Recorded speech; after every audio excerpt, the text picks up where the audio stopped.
آئینہ دیکھنا ہماری آپ کی ضرورت ہے۔ حضرت ابن عباس رضی اللہ عنہما سے روایت ہے کہ آپ صلی اللہ علیہ وسلم جب آئینہ دیکھتے یہ دعا فرماتے: الحمدللہ الذی حسن خلقی وخلقی وزان منی ما شان من غیری۔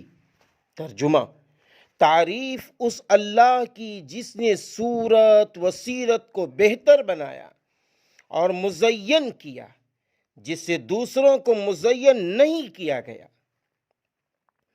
اما جان حضرت عائشہ صدیقہ رضی اللہ تعالی عنہا سے روایت ہے کہ آپ صلی اللہ علیہ وسلم آئینہ دیکھتے تو یوں فرماتے: اللہم حسنت خلقی فحسن خلقی واوسع علی رزقی۔ سیرت جلد نمبر 7 صفحہ نمبر 546۔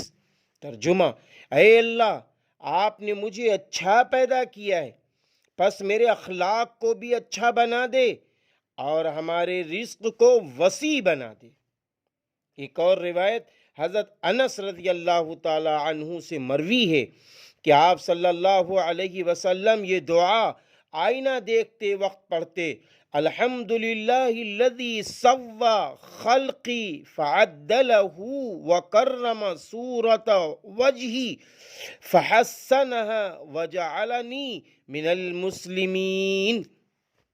مجمع الزوائد جلد نمبر 10 صفحہ نمبر 139۔ ترجمہ: تعریف اس خدا کی جس نے پیدا کیا اور معتدل بنایا اور ہمارے چہرے کی صورت کو قابل اکرام بنایا اور اسے خوبصورت بنایا اور مسلمانوں میں شامل کیا۔